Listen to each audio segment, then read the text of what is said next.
Londoners recently got the chance for an exclusive behind-the-scenes look at the ultra-personal rapid transit system at Heathrow Terminal 5.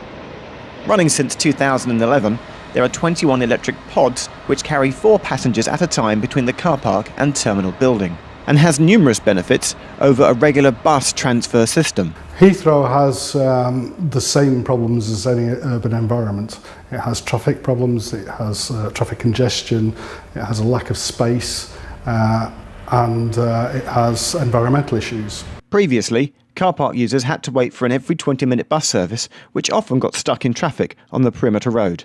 Now, one of the PRT pods whisks you round directly into the terminal in under 6 minutes. This is a park and ride system for business car park for Terminal 5. So people who park here in the business car park pay for the system and pay for the ride as part of their parking charges. And here's the best bit.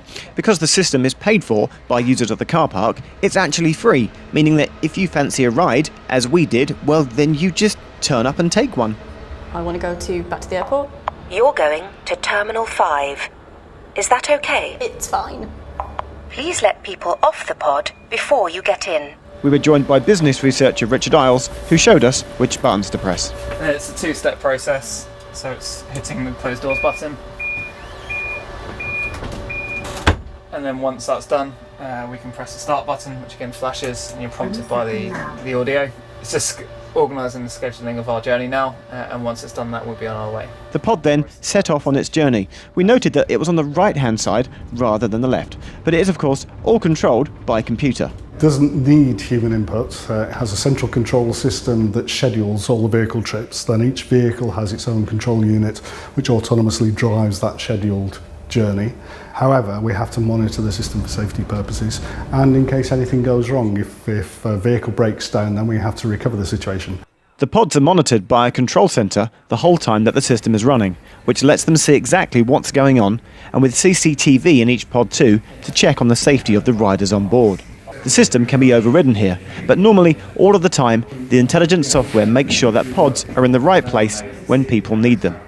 But how do they drive themselves? The guideways, as you can see, have curbs on either side, and we use those curbs to measure the distance from the vehicle. We do that using lasers. We have 4 lasers on each vehicle, 2 at the front and 2 at the back. We could see this close up when we got a behind-the-scenes look at the depot where all the pods are maintained. If you look on this side of the battery charger, you'll see a red dot.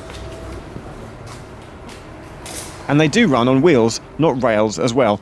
Oh, and you need 4 car batteries to power them. If you look behind you, they're in sets of 4, so that's 1 vehicle set.